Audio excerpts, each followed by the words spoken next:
Recording in progress.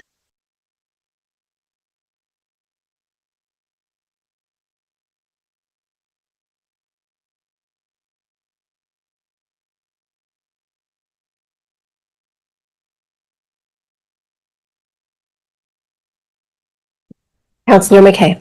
George Hanley. Becky Bogdan. Gary Garrett. Rachel Whipple. And I believe soon we'll have Councillor Christensen on Zoom. Maybe let us know, Kevin, when he's there. Councillor Hoban is excused today. It's proposed that we approve the following minutes: the June 3rd council meeting minutes and the June 17th work meeting minutes. Are there any requested changes or objections? Seeing none, we'll declare the minutes approved by unanimous consent. First, we have a resolution to submit an opinion question to residents of Provo City on the November 4th, 2025 election. In the election regarding authorization to impose a local option sales tax as described in Utah Code Section 59-12-1402. We'll turn the time over to Doug Robbins, our Parks and Rec Director, to share this with us, along with John Bunderson, Project Manager. Well, good afternoon, City Council. Thank you for the opportunity to visit with you today. Can hardly believe it's been 10 years since we initiated the RAB tax back in 2015, and now it's a 10-year period has come to an end. And we're here today to talk about the basics of what the RAB tax is, some of the results that we've achieved over the past 10 years, and discuss a plan forward. I'm accompanied here today with John Bunderson, our projects manager, that's so deeply involved in almost every project that's funded through RAB. These are the big reason for how we were able to get so much accomplished. Also, James Pornaby, our park superintendent. Very Justin. Is it on?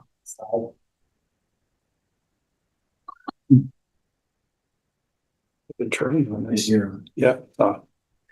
Okay. There we go. Okay, so state statute gives cities and counties the opportunity to levy a 0.1% sales tax for the purpose of enhancing recreation and cultural arts in a community. So this is a sales tax. It's 0.1% is 1 penny on $10. Every $10 purchase is one penny goes towards the recreation, arts, and parks tax here in Provo. It's a sales tax, so not only do the residents pay into this, but also all the visitors that visit Provo, that come to Provo. Anyone that spends in Provo contributes to this fund. Over 10 years, there's a requirement that it be renewed by the voters. And currently, right now, we're accumulating about $2 million a year in revenue through RAB. So this is not a new tax, it's a renewal, it's a potential renewal of an existing tax that we have on the books. We do have some public opinion data back from our 2021 master plan and public opinion study or survey. This was a statistically valid survey as well. Our 2015 election, I think, came in at 55.8% in favor of RAB. Back in 2021, when the question was asked as part of the master plan survey, 53% said they would vote for, and another 19 said they might, with 20 not sure and only 9% saying they would definitely vote against. So our consultant felt that was pretty positive towards RAP in the community. It's their feedback to us, and that's the last information we had on that. Other than in our March Parks and Recreation Board meeting, we got a very, quote, emphatic and hearty recommendation that the council consider this on the ballot in November for renewal of the RAB tax. Doug, I'm just curious why the opinion survey in 2021, 4 years ago, why not earlier this year or last year? That was a good question. That was actually part of our master plan update. I see. And so there are a lot of other questions. That was just one of I see. Okay. probably Yeah. 2 dozen questions that were asked by that survey. So that's the most recent that we have. And then one of the reasons why Provo is so well managed is its fiscal policy. It's determined by you and other elected officials over time. And we've been approaching our park and recreation development on a pay-as-you-go type approach with avoiding long-term debt that comes with bonding commitments. So what we do is we take these funding sources and really get scrappy, use the development impact fees and also RAP tax and go out and leverage grant opportunities with those seed funds. Typically they require a 50-50 match. And so we're able to leverage additional grant funding from these outside entities by using these. Happy also to report just a few days ago, John received a $750,000 grant from the Utah Outdoor Recreation Grant Program for, I think it's Fort Utah Park, the all-wheels park element there, and parking lot safety enhancements there with the ball fields that we have. So I just can't emphasize enough how big a difference these RAP tax dollars have made over the past 10 years in getting things done. All right, we'd like to spend a couple of minutes. Sorry, I got it. There you go. All right, go through a few projects that were funded through RAP. First, involving the Unlimited Play Center at North Park next to the rec center. This is an example of a project where we used CDBG grant funding and then RAP funding paid an additional amount at the end to complete the project.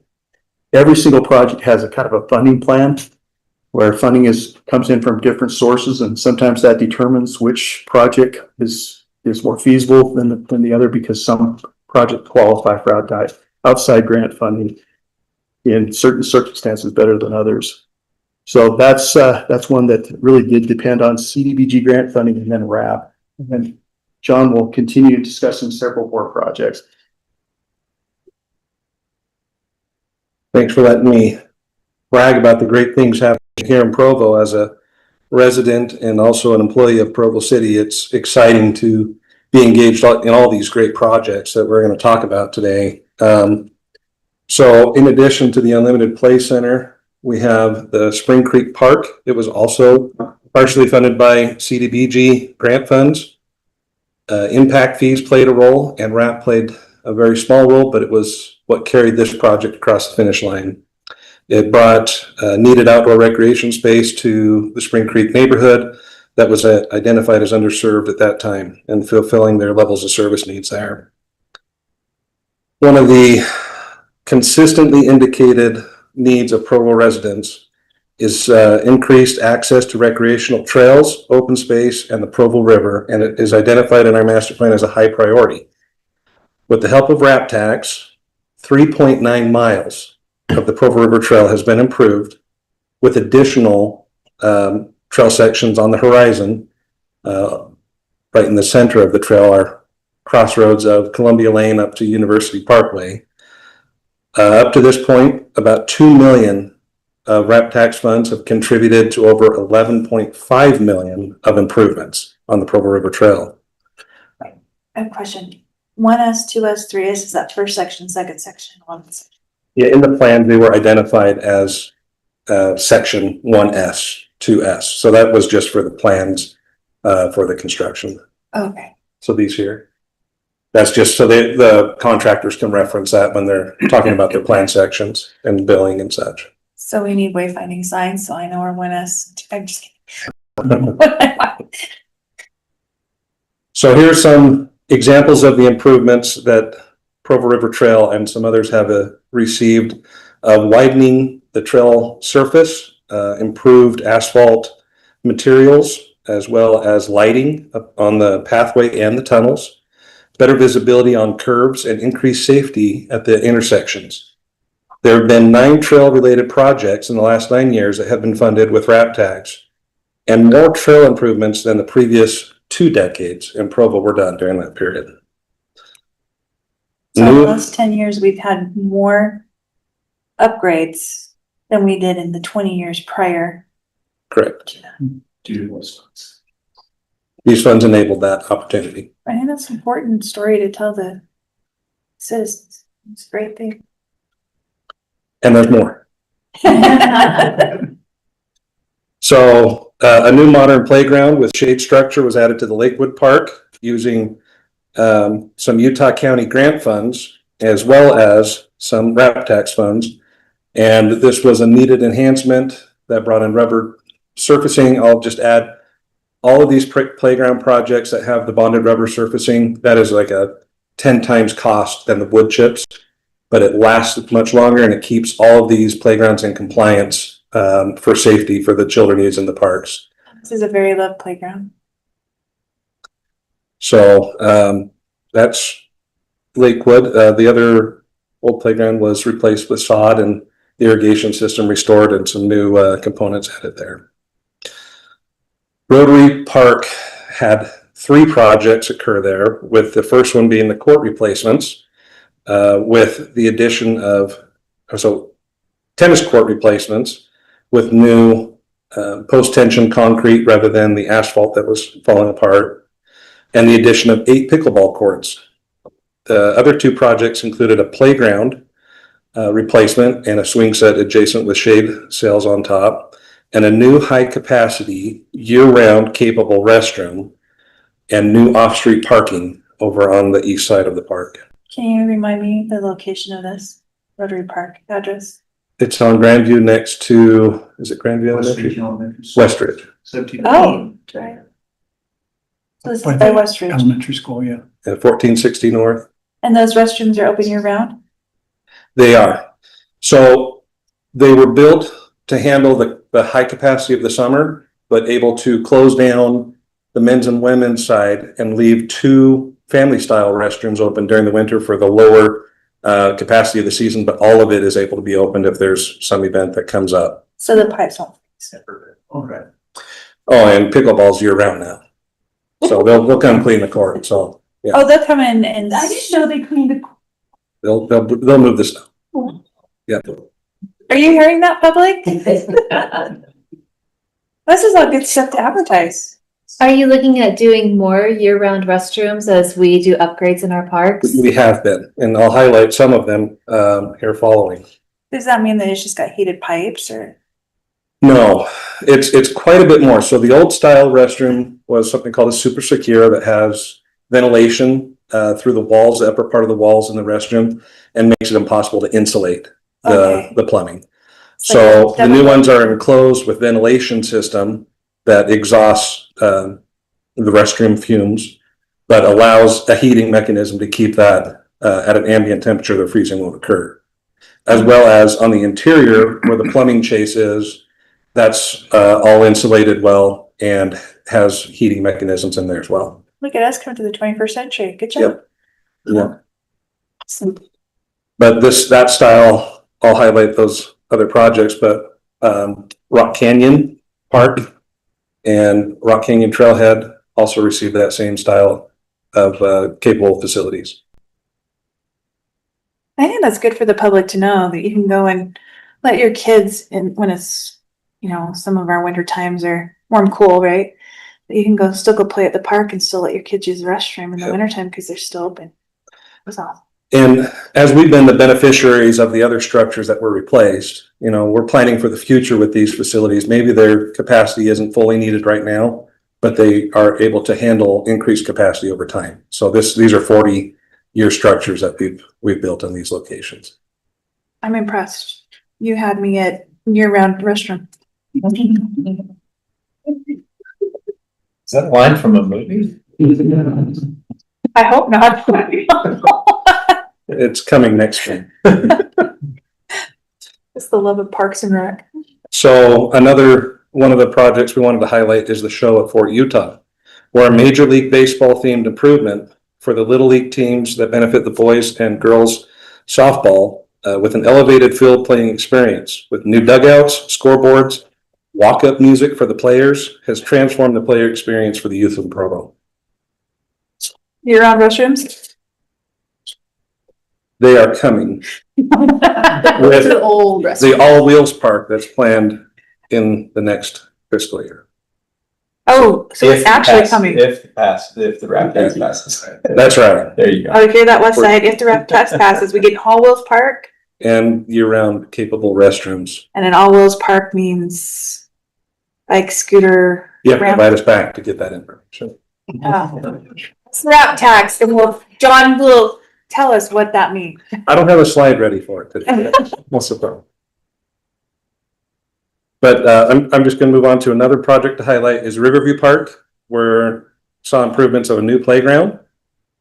Again, you can notice the softball protection underneath that replaced the wood chips.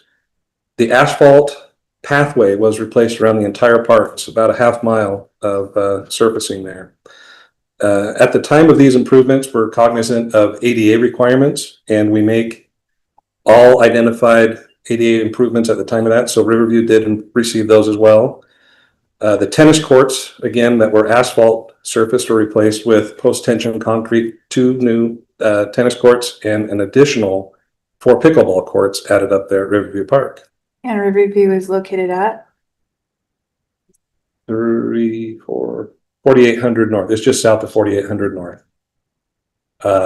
West, about 300 west. Riverwoods? River Riverwood bottom. Park, east. Right outside Vintage. Right outside Vintage, whatever that is. Yeah, it's Mhm. development.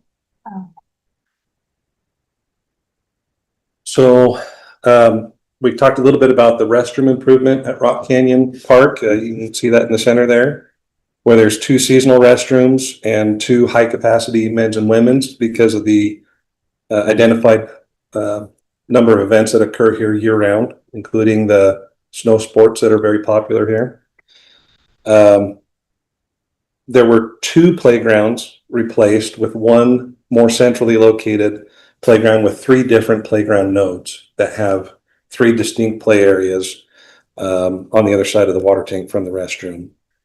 And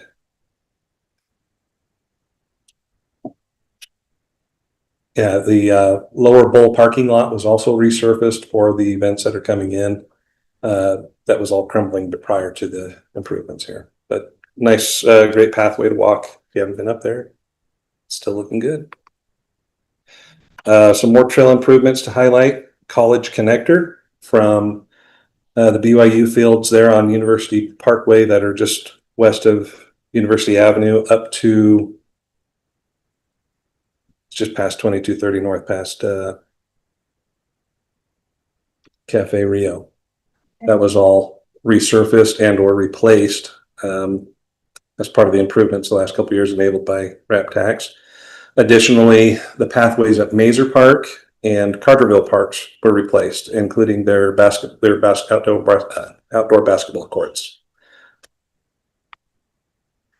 Another project to highlight, another new park, is Quail Orchard. It's a new 7.6 acre park with, again, 3 distinct playgrounds, 4 new pickleball courts, and 1 large and 3 medium pavilions spread throughout the park. There's several walking paths and a high efficient irrigation system that waters, I think 6 acres, 5.5, 6 acres of lawn open space on that property. And I just want to say that RAP tax doesn't necessarily fund all these projects, but it is a part of some of these. Like these new parks are primarily funded by our development impact fees, but the RAP tax sometimes carries these projects across the finish line when necessary. And another project to highlight here is the West Park renovation. This park was initially deeded over to Provo City in the 1940s, and very little was done with it since then, until a year and a half ago when we met with the neighborhood and designed these improvements for the initial project was to replace the irrigation system with a new high efficient system. But along with that, the asphalt court was replaced with a new concrete sport court that accommodates 2 pickleball drop-in courts. The nets aren't fixed there. You got to bring your own net, but the courts are striped out. A pavilion, shaded swings, and a new public restroom. And this is one project that was entirely funded by RAP. Can I tell you how much this is loved? Every single piece of green space, from Fort Utah to this one to even the little power lane parks, are very well loved. Very well used. Moving on to the next one is the Rock Canyon Trailhead Project, where Provo City has partnered with Utah County, the State of Utah Division of Outdoor Recreation, and the Rock Canyon Preservation Alliance that all came forward with funding components to complete the Rock Canyon Master Plan improvements that included the additional off-street parking lot expansion, another year-round capable restroom expansion with the high-capacity men's and women's, as well as the two family style. A lot of trail surfacing and new looped interpretive trails were built, a new interpretive center at the entrance, a new amphitheater and pergola were all a part of that project. To highlight some of the improvements that have happened right next door at the Covey Center of the Arts, the RAP tax funded infrastructure improvements, including lighting and sound system that helps keep us competitive with the top acts coming to the area. HVAC system regeneration, for AC and heating, and a sizable carpet replacement throughout the entire facility, springing new life into the appearance of the interior. And then the final project I'll highlight, this is not the final project RAP tax touched. We have put small RAP tax placards throughout the projects that have been impacted by RAP tax. And you can see those when you visit your parks and trail facilities. But the Epic Sports Park was partially funded and operates now with 15 world-class soccer fields and 2 high-capacity restrooms, not just one, but 2 year-round capable high-capacity restrooms, 2 new large playgrounds, and there's some maintenance support buildings and the best regional parking lot infrastructure in the area. Okay, thank you, John. Included in the arts component is our community arts program, where local groups are invited to fill out an application, present those for funding through, and this is administered through the department, and the decisions are made by the Provo Arts Council. So they review each one of these applications and determine funding based on criteria that they develop each year.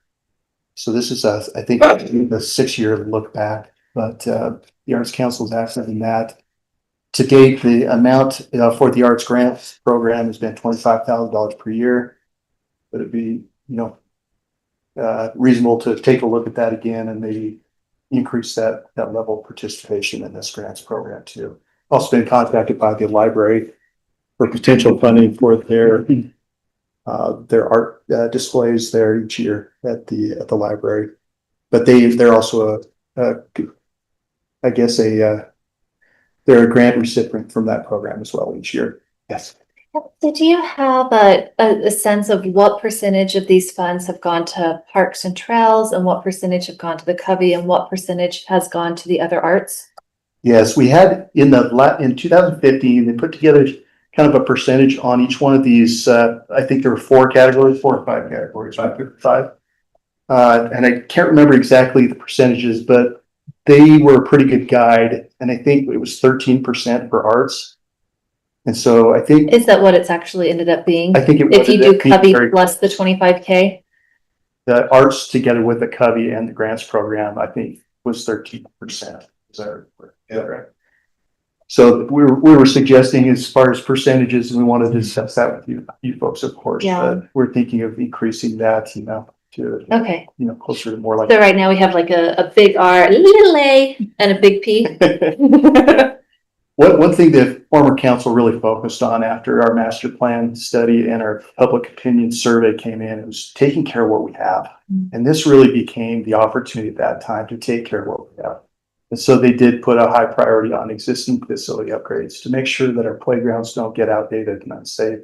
Some of the old restrooms that were built in the 1960s got replaced with these all-weather restrooms.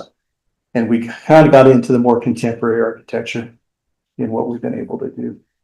Doug, So- can you go back one slide? Sure thing. So on the last 2 years, there are several blanks. Other years it says no application or 0 funded. So what about the blanks last year, the last 2 fiscal years? Does that mean no application or not funded, or do you know? I can answer. Okay. So the applicant is by name on the left column. Okay, And so if they didn't submit an application in that later year, yeah, this is blank. okay, So this list is a longer list than just this. This was the snapshots, so it's still legible to see the totals at the top and that there are continuously people applying for these funds. is it fair to say then that pretty much any arts program that applied was granted some funding? I see That was very at few the zeros on there. There were several that did not. I'm not sure this chart represents that, Okay, but they make selections and then make notifications to Yeah. those that were Okay. on. Well, and many of the things aren't fully funded to the amount that they requested. okay, that's true. point. So sometimes they're able to do a project with fewer funds, but other times they can't. Right. So That's true. Okay, so these are the categories we came up with as potentials going forward, and we get further discussion about this versus existing facility upgrades. Again, new playgrounds, replacing the old ones, pavilions, pickleball courts, as was mentioned before, dog park opportunities, and new restrooms. The second priority, now moving up from trails and pathways, would be arts, because we did so much trail work in this past go around. You know, Covey Center for the Arts performing art series, you know, maybe funding some of these arts series programs, the grant program, and like I mentioned, the library and several others that might come up. Yes. So we've done a lot of work on our trail system. Well, trails, pathways, trailheads. Do we expect in the next 10 years that we're gonna need a lot more? I mean, we've done everything that we can, so we don't need anything, and that's why we're dropping it down, or? I think we've come a long way. Another element of this is, to be honest with you, trail funding is easier to find. Oh, okay. I mean, there are grant opportunities for trail expansion and improvement that we can use less of the city's limited, RAP funds to get more done. we should call it the wrapped tax because it has all of our attention. Yeah, with the W. The rat tax? Wrapped, yeah, at the T for trails. Like RAT? No, RAPT. Okay, I was like, that's pretty I good. like it. Okay, the next would be, trails and pathways. There are several bridges, old bridges that cross, there are trail bridges that need to be replaced. They're quite old. John's, again, expert in that from the previous career. He's a bridge inspector. The Bonneville Shoreline Trail connection in the northeast of Provo.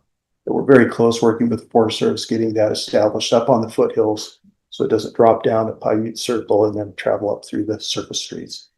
And then pathway lighting, exercise nodes, and maybe some other ideas too that come. Long-term planning, that would provide funding, that's available for land acquisition, open space preservation that might come up.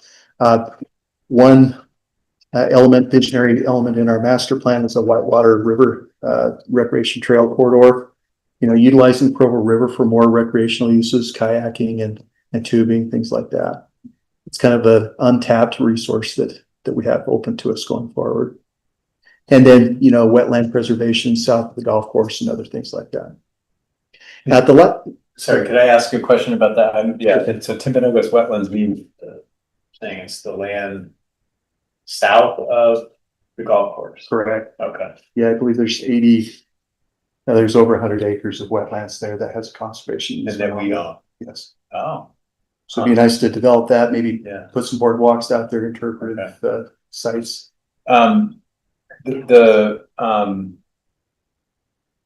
Well, maybe you'll answer this in the next one, but I'm also wondering about if we're kind of at a juncture pivot point with Slate Canyon, with the property we now own and a decision to not go forward with any sort of radical change that had been proposed, it still leaves open the question of how we're going to get the funding to advance some of the ideas that we've talked about and some of the obstacles that we ran into with, drainage and other kinds of issues. So I don't know if have you contemplated any of that in this, or are we going to have to look for major funding elsewhere for that? I think it'll be just like every other project, will be a combination of RAP, development impact fees, because it'll be a new facility that we could utilize development impact fees due to the growth. And that would increase the level of service or provide that same level of service due to growth. So the answer is probably multiple funding sources because it'll probably be a fairly expensive project. The reason I bring that up is that, you know, just as of like in the last 48 hours, I've been hearing from citizens saying, okay, what are you going to do now? And, you know, Yeah. and I wonder if it's not, if it's, first of all, that's what I'm asking, would it be accurate to say that if we pass the RAP tax, we have a better chance of moving something faster and further along with Slate Canyon than if we don't? Not, but I don't want to overpromise either and say, you know, the RAP tax is exclusively dedicated to this and we're going to have something instantaneous. So obviously public perception is important here. It's very much an accurate statement. Without the RAP tax, it will definitely slow down everything, including opportunities in Slate Canyon. So I'm just wondering if we want to put some of that language in, Sure. in the messaging that we're getting out. Yeah. Okay. Yeah. Sure could. And I would say that goes for the next part that's coming up, because Slate Canyon's contingent on those infrastructure projects that Public Works needs to build first. Yeah. So we can't dedicate funds before we see that come in on their 5-year CIP, which has not come up yet. So it's at least that 6th year out before we can start programming and looking at a funding plan. That's a good point. We'll be definitely walking lockstep with Public Works. The last category, I'm sorry, that is a typo. That's supposed to read minor capital projects.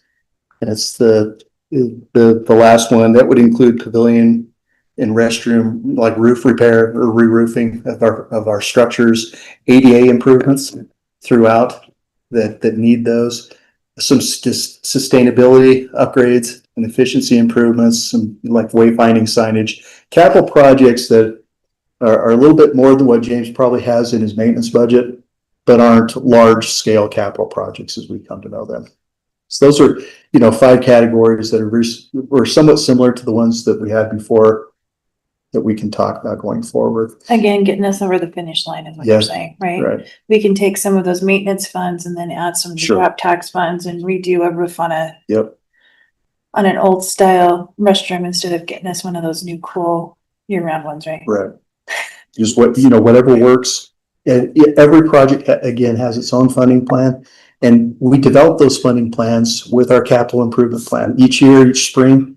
We do our very best to take the priorities that we're hearing about, and then we use our guiding documents, which include the general plan, the Parks and Recreation Master Plan, any survey data that we have, the hillsides and canyons plan, the rivers and lakeshore plan, all the neighborhood plans and things, and try to get that all together in one capital improvement plan that we present to you. And we work together to develop the plan going forward for the next 5 years. Each year that fine tunes, and that becomes those are our kind of the chart. It charts the course for us to sail moving forward. So these are several of the projects that have surfaced as having a need throughout the system. And there's many more, but there's always going to be a need to take care of what we have. The Lakewood Park. It's awesome. Right. We're growing and need that. Okay, so the path forward, state statute requires us to get information or a notification to our county legislative body that the city would be interested in putting this question on the ballot. They then have a period of time to respond back to us and let the city know that they don't intend to do a similar question or similar tax. At that point, we notify the state that the city's interested in placing this on the ballot, which then is approved. So that's the path forward. There's some timelines here. The most important is that we must notify the state 75 days before the election, which that deadline is August 21st. So what we'd like to do is if this is successful in this receiving a positive feedback from this council, we'd like to let the county know right away so we can get feedback from them and start the clock that way. Can we vote on this tonight? Yes. Yes. Okay, any questions that you might have? Other questions? All right. Thank you. Thank you very much, Doug and John. Thank you. Appreciate your report and presentation. we'll mention that we have been joined online by Counselor Christensen, and Counselor Whipple is in the other room on a brief recess. Next, we have a presentation regarding the Provo Auxiliary Communications Team, or PACT. This will be presented by Chris Linzinger, our Emergency Management Coordinator, and Gavin Groh, a PACT member.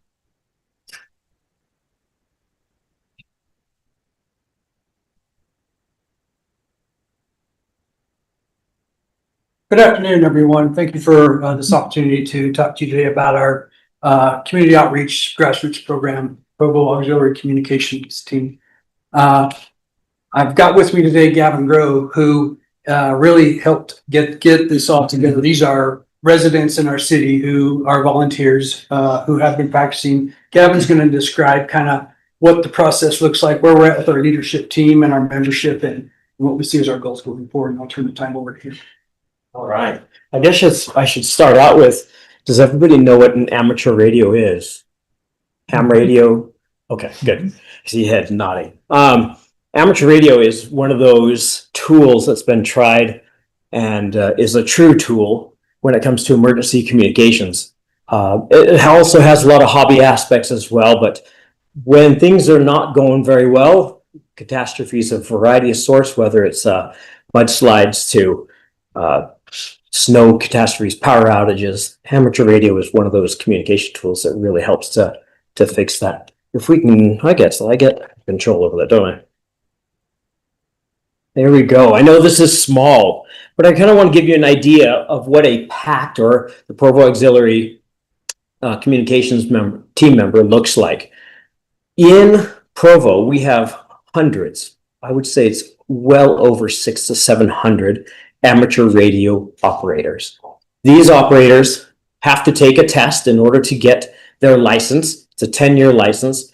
And then once they have this license, there's a variety of resources that are around us that offer communication support in the sense of training in emergency communications. I do a kind of a dual role. I elected to just kind of be a freelancer, a committee member at large, I guess, for the PACT leadership. We have two other PACT leadership members that are here as well.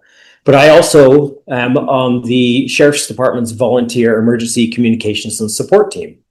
And so to give you an idea, Provo citizens who are even new to receiving their license, who have never used the radio or maybe a little squeamish on even getting on, and these are very different than what you would get at Walmart. So a PACT member can join up, or a Provo City residents can join up and receive a variety of training from the county or the state in how to work with the different protocols that work within this radio system.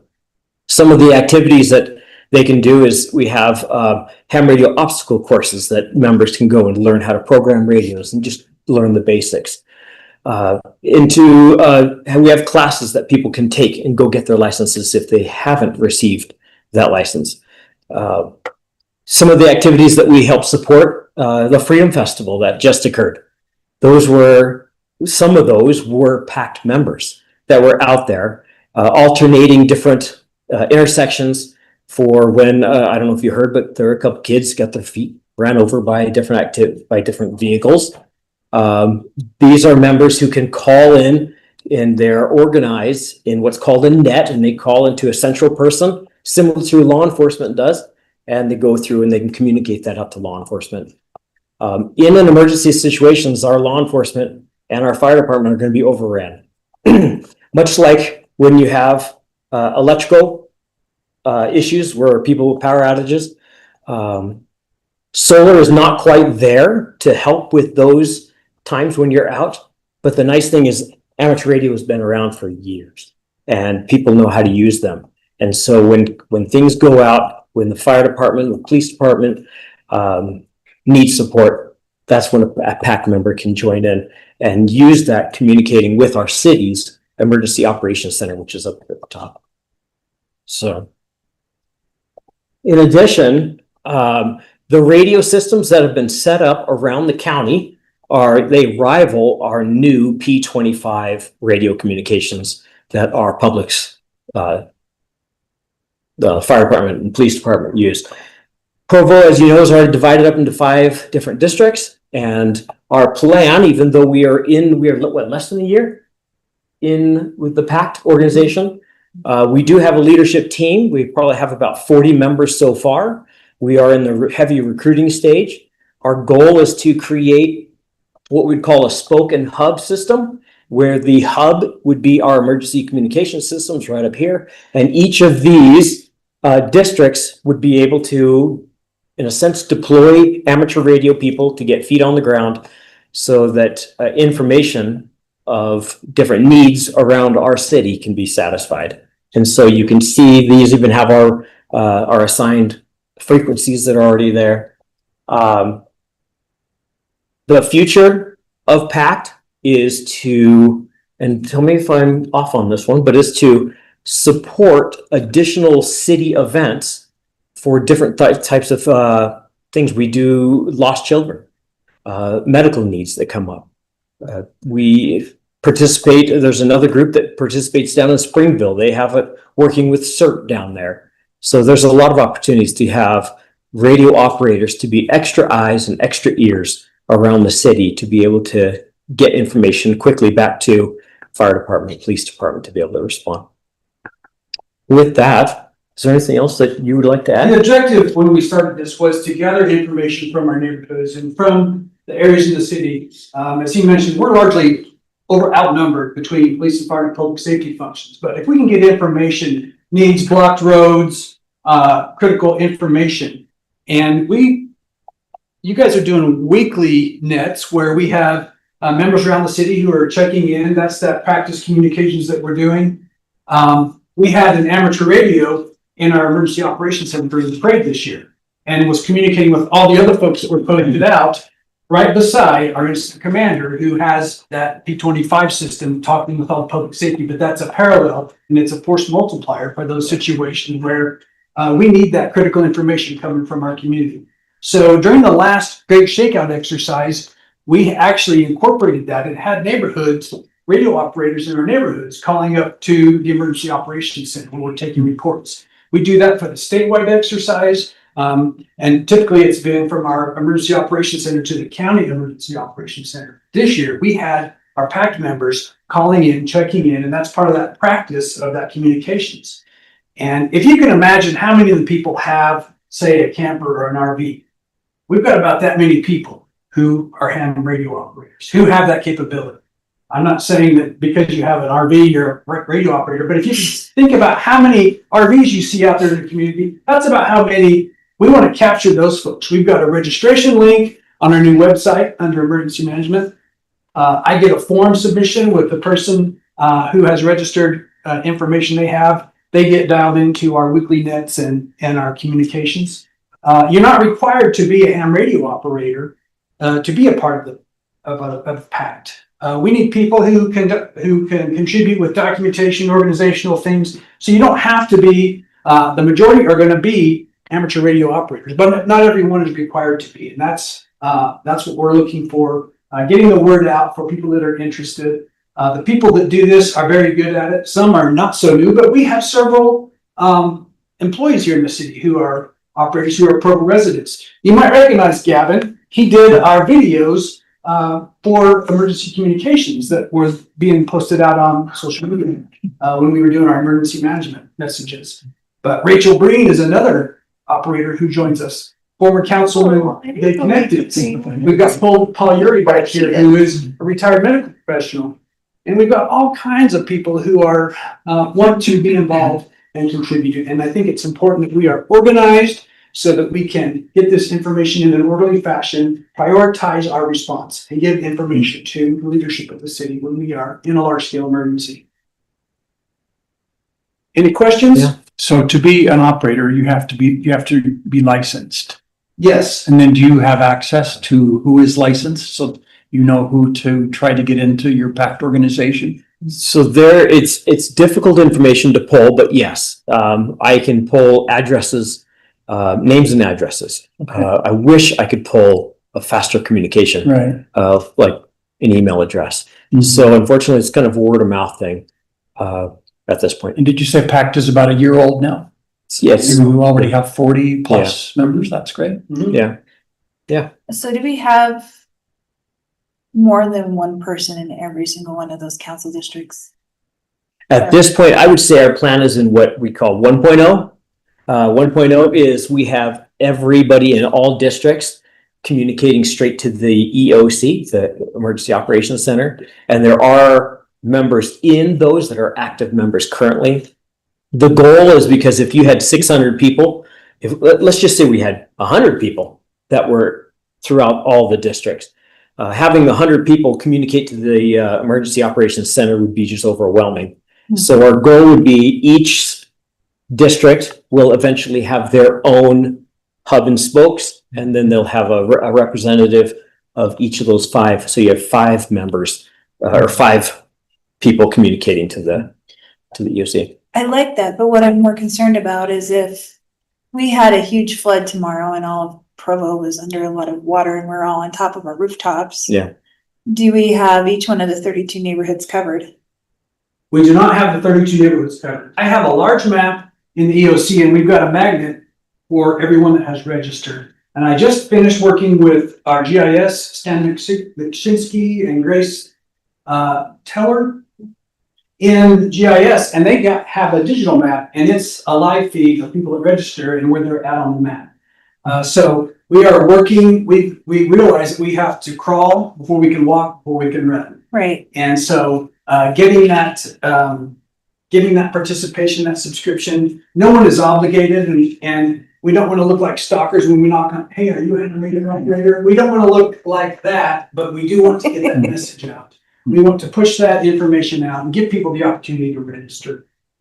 As well as if there was There's no cost. if there was an incident down maybe in the southern part of Provo, the people up in the top would be able to migrate down at this point and be able to do the cover. Well, I guess my point is, okay, if there was nobody in the Lakewood neighborhood, I may be more willing to go get my ham radio license just to serve that purpose, even though I have no interest whatsoever.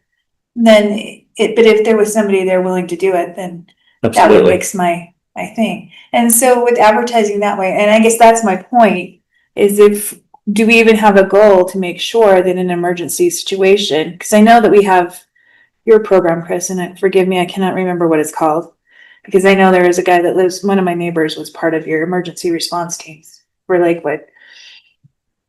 You know, and if they coordinated with your emergency response team, which is I'm sure what your vision is the goal to have one for every neighborhood so that in the crisis, I think that would be taken care of? And not just one. We don't want to create a single point of failure situation. We want a deep bench and have, as he's talked about, the spoken wheel, down to that lowest level to each neighborhood. We wanted to make sure for certain that we had each district represented, which we do. And there's a concentration, if you look on the map of the registered folks in different districts, certain concentrations, but getting that word out, getting the message out that we are looking for. This is a volunteer program, and for them to understand the value that they provide in an emergency, and even in the blue sky operations, like a Freedom Festival or a marathon or something that's going on where they would be a useful tool and a force multiplier for our communications.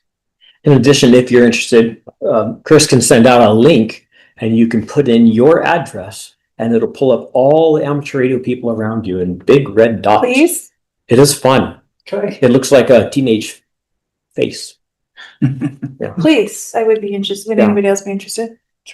Yeah, you'll find that we are heavily saturated. Amateur radio is a very popular hobby / tool in emergency preparedness. COVID taught us a lot, even more than just COVID. The hurricanes that have come through, they unfortunately get to show us a lot of their expertise because communications cell sites are connected to our grid. They go down, cell phones will stop working or be overloaded depending on where they are. And it's not like they're pretty reliable and cell phones are great tools, but this is definitely that safety blanket when things go wrong. So. Great. Well, thank you very much, Chris and Gavin. Appreciate your work. A great resource for us. Thank you. Thank you. Next, we have an ordinance amending the zone map classification of real property generally located at 1200 North Independence Avenue from the manufacturing park zone to the low density residential zone in the Grandview South neighborhood, presented by Aaron Ardmore, planning supervisor. All right, thank you. So I just recently took this over from Mary, who left the department and moved out of state. She did a very good job at Plan Commission. Hopefully you were able to watch that. So just to kind of summarize, they're looking at rezoning this to LDR to kind of copy what's to the south of it, just with the townhome development. 6 new townhomes would be built there. That's the concept plan showing what that layout would look like. They are 3-bedroom, 2-bath townhomes for sale. Each unit has 4 spaces. So that's kind of the concept they're looking forward to pursuing if the zone change is approved this evening. Planning Commission recommended approval. No conditions of approval, no issues with the concept plan itself. They approved that as well. So if there's anything I can try to prepare for tonight, any questions you might have, I'd like to. Am I remembering, Aaron, that the Georgetown developer is the same It is, developer that did the south property south of Correct. that? Okay. And he does a pretty good job. He's got. Yeah, they do a great product, I think. And then the rest of the road isn't gonna go in until later. Is it gonna be is it gonna be development driven, or is it gonna be, if we get funding, we'll put it through? That's a question for engineering. I don't know that. I know they're gonna improve to that line you see there. That was negotiated with our engineering department. And then if you go back, well, maybe forward, there's an image here where it shows, yeah. So that green would remain natural landscaping and an unapproved access road where Independence Avenue ends. So they would just improve in front of their property. So it'll be an improved road, meaning like a dirt road? Is that what you're saying? No, so they would build the width, curb, gutter, sidewalk, park strip, The asphalt triangle? until to the Yeah. bottom of that green triangle. And then it would be what it is right now, moving north from there. Is it like a dirt road now? Cause it's. Yeah, I think it's access just dirt road. and gravel. Yeah. Does the access road go all the way up? Good question. I've never tried to traverse it myself, so I don't know. Neither have I, but I've heard it's a funding thing. the dirt road though, that'd be interesting. It goes all the way up. That access road. Any other questions for Aaron? Okay, thank you, Aaron. We'll see you tonight. Thanks. Next, we have an ordinance amending the General Plan Appendix B to include new moderate income housing strategies, presented by Melissa McNally, our community grant administrator. Hello, Melissa. Hi.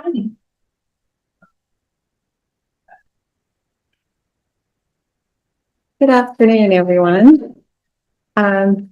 So I'm just proposing some new strategies for our moderate income housing plan. This went before Planning Commission last month and was recommended for approval.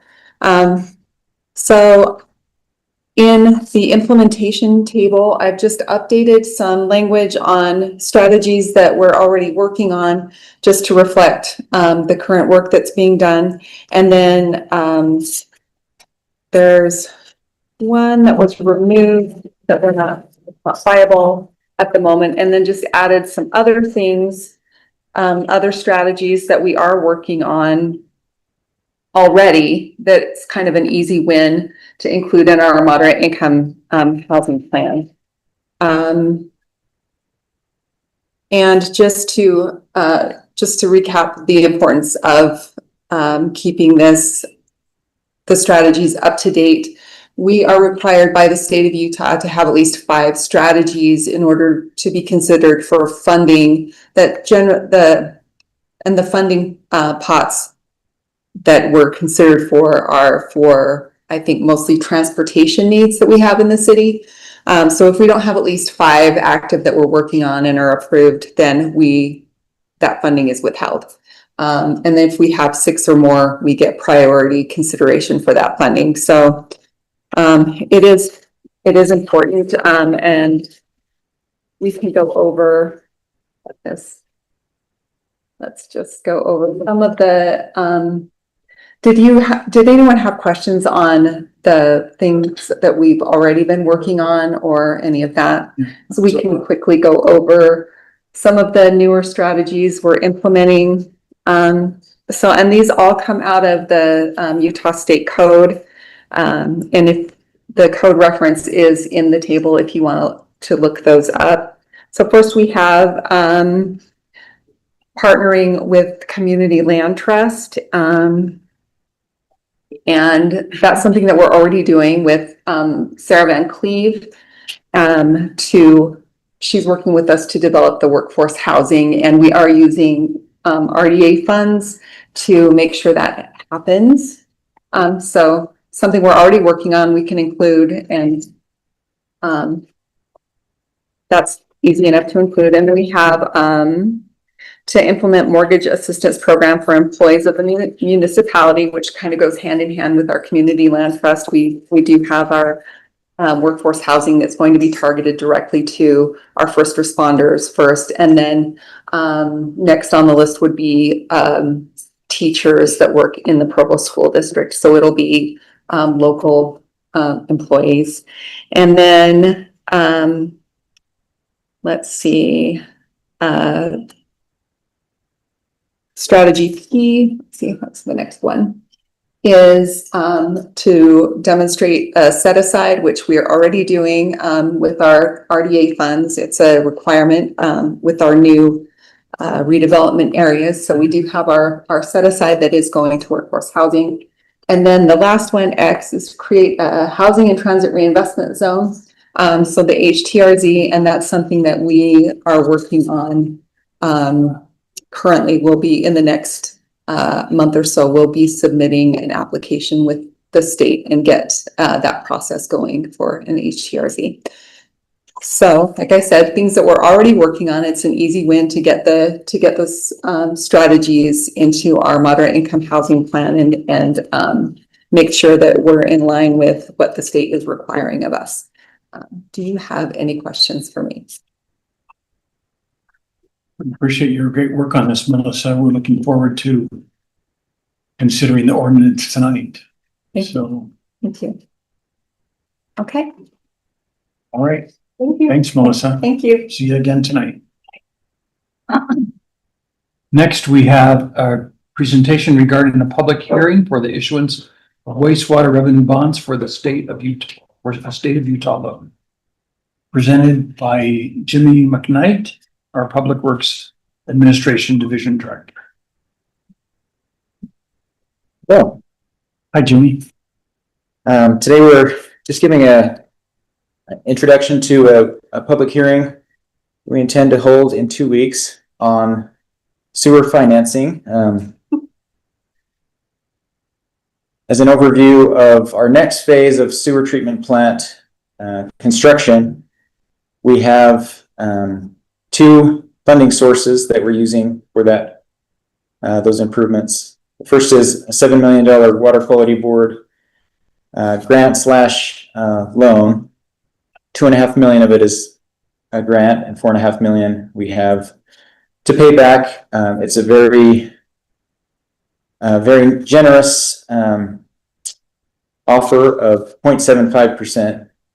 The other component is a private loan of $29 million for a total of $36 million. There's a typo here. I put the wrong date. It was actually November 19th.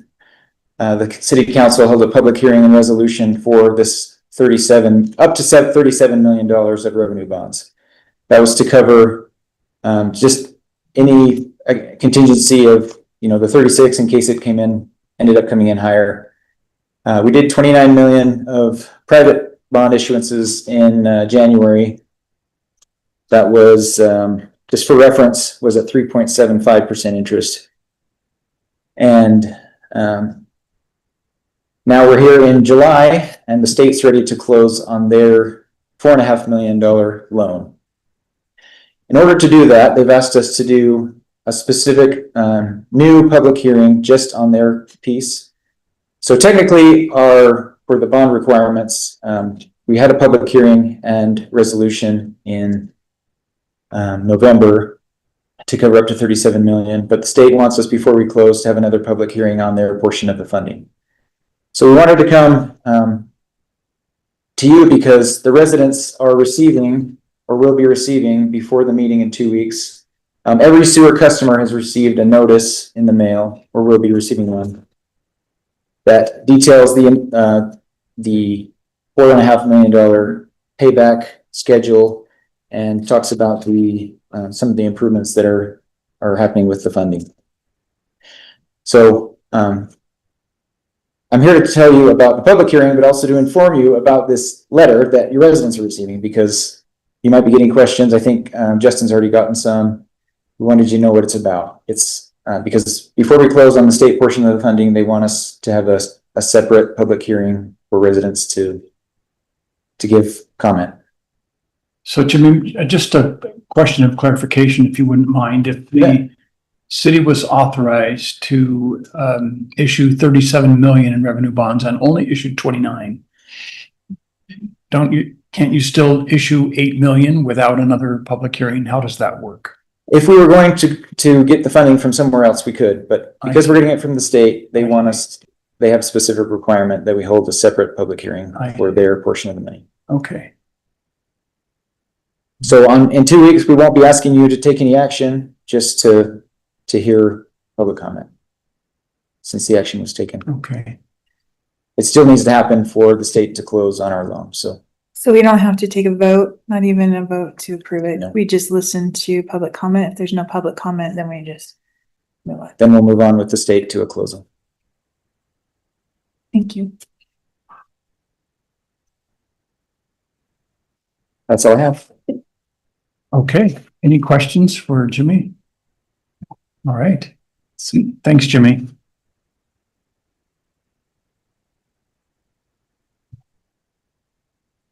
Next, we have a presentation regarding the dog park master plan and its implementation strategy. Presented by James Cornaby, Parks Superintendent, and the Blue Line Design Team. Welcome back, Doug. James, welcome. Hello, thank you. We're excited to have the opportunity to present to you guys some of the information that we've prepared. It's fun to get to a point where you have information to share after you've worked on a project like this for quite some time. And Rob Donegan with Blue Line Designs here, he'll be giving half of this presentation. But to start out, we wanted to just provide some information to you about kind of where we've been and how we've gotten to the point where we are today. But held multiple public open houses. A statistically valid survey went out. We'll see some of those results in some of the coming slides. Met with our Parks and Recreation our Park Recreation Board, and also had some stakeholder meetings as well to help gather all the information that we felt was pertinent to help kick this project off and move forward with it. Our first open house that we held, both of these were held at the rec center, advertised them through the neighborhood district chairs and through Rachel, and then we also posted signs throughout our park system to notify people of this. But the first public open house was to gather general information about the amenities that were important to our neighbors and friends on what they would like to see in the dog park, and some general information about where they would like to see those dog parks located. The second public open house that we held, again at the rec center, similar advertisement strategy to make sure that we notified residents of when it was going to be. But this one was really focused on where the residents would like to see these dedicated off-leash areas within Provo. The stickers that we gave them correlated with the region or the area of town that they lived in. We really wanted to understand if they wanted one close to them or willing to travel, a short distance to get to an off-leash area. but that's what the colors indicated there. We felt like we had a good response from those. We had a lot of participation. We felt like there at this open house, we had over 50 participants there. I know a few of the council members were there as well. James, for the most part then, do the colors correspond to where the residents live, or did they want the dog parks in another part of town that they were willing to travel to? Most of them were correlated with a site that they prefer or that we're currently visiting. Okay, but it didn't necessarily correlate with where they lived in town. Okay. Yeah, so there wasn't a direct correlation there, no. You're saying people wanted them across town for them, but not by their house. That wasn't my question. Maybe. Okay. I think probably the most exciting part of this was the statistically valid survey that we completed. ETC Institute was a sub-consultant with Blue Line Design there. They're also the team that completed the survey through the Parks and Recreation Master Plan. This is, what they do. This here just gives you a snapshot of, they sent out over 1,000 mailers. We also made this survey available to those that came to our public open house. They could complete it through a paper copy or a digital form as well. So, but the non-randomized respondents, we had 404 not randomized respondents that came to there, or that responded to that, and this graph shows where those respondents were. So we felt like it was a good distribution throughout town. Interestingly enough here, if you look at this, one of the questions that we asked were, how many of the residents that responded to that actually own a dog currently. So we had, 58% there that currently own a dog, with a good portion of them are considering owning a dog as well. So the majority of the participants that responded to the survey are current pet owners in Provo. And it's also interesting to know that 80% of those had visited the existing dog park at Bicentennial within the last year. Also interesting information that came out of that. We asked on this question here, what are the features that's most important to your household? And 73% of those respondents considered fenced areas as what the most important feature to their household, with way stations, shaded areas, and benches and seating, following that. It was also interesting, it's a little bit harder to see within those other questions. We also asked them what was, some of the information that they liked the least about a off-leash area. And among those were aggressive pets, inattentive owners, and obviously the overall care and maintenance of the site. And then question 5 really was designed to help us understand how willing or residents are to travel to these off-leash areas, within a walking distance or a driving distance. We really worked with them. We thought about putting a distance. Are you willing to travel a mile or so? And it's really hard for people to gauge that. So we put a timeline. Are you willing to travel, within 5-minute drive or something like that, which we felt was a more relatable reference to the residents. So these are some of the highlights that we pulled out from the survey that we thought would be important information for you guys to see. I'll invite Rob to come up here. This is their forte as landscape architects, but to really talk about how we got down to our site location and site identification and ranking process. Thank you. Again, Rob Brown again with Blue Line Designs. I've been working with the city of Provo for the last almost 20 years, or maybe not quite that. Anyway, long time, 3 different directors, I think at least. So I started working with Dale Hendrickson as a PM on the first project we worked with. And so it was just so good to go to the Park and Rec Board meeting and see that he's still involved. So that was awesome.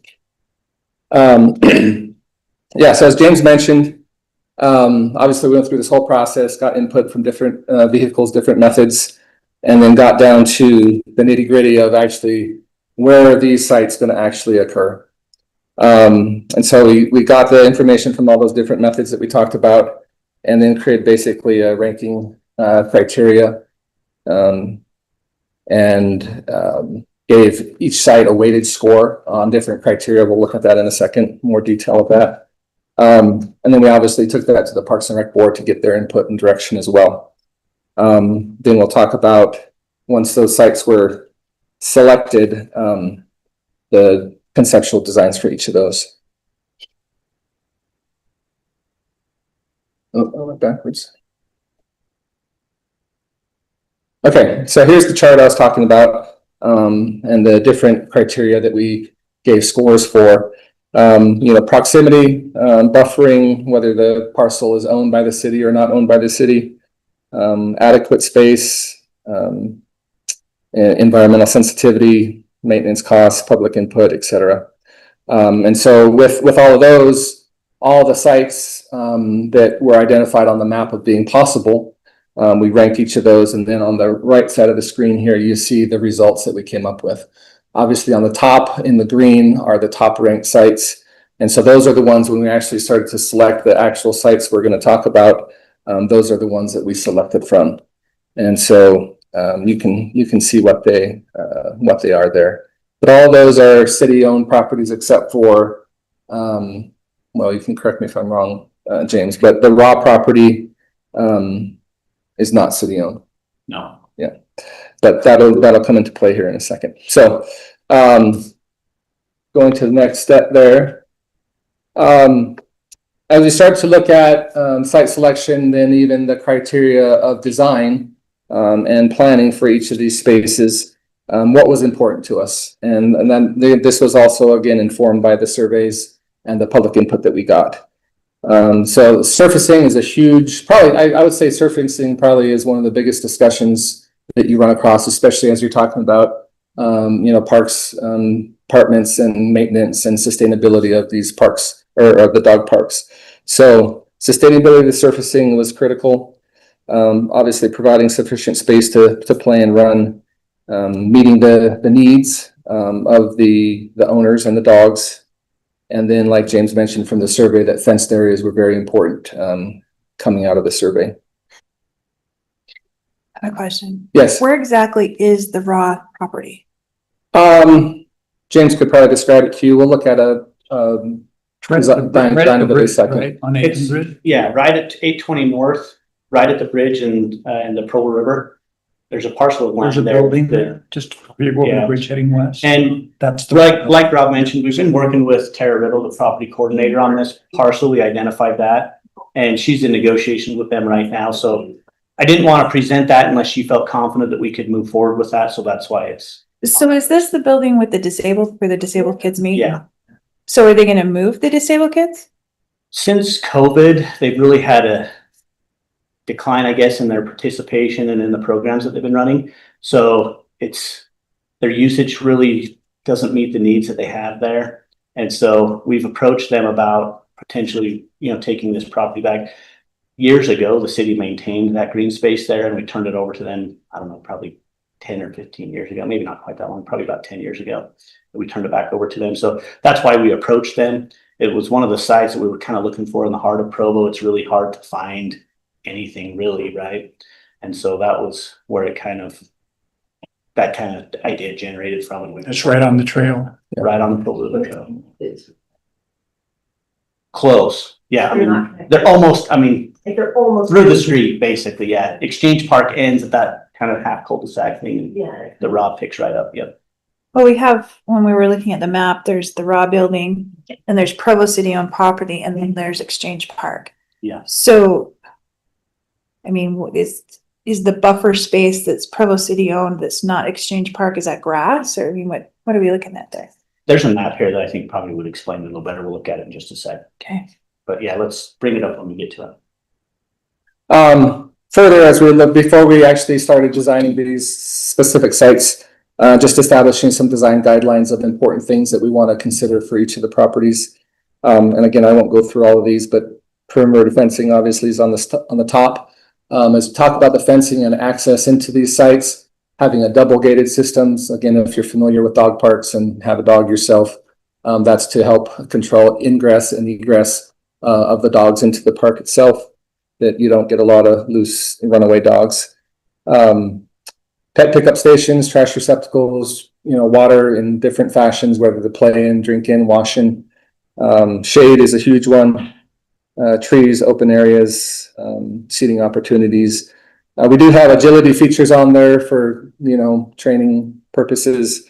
But that obviously isn't a required element at each of these sites. Talked about water. We talked about surfacing as well. Along with surfacing and with water, drainage is a huge factor.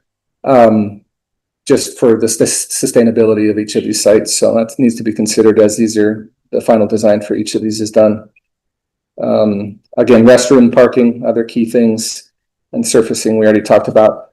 I think the general consideration is if you have a large enough site, which we recommend the larger the better, just for maintenance and sustainability of those sites, we would certainly recommend irrigated grass being the preferred surface material. That's what the owners want. That's what the dogs like. Exactly what's irrigated grass?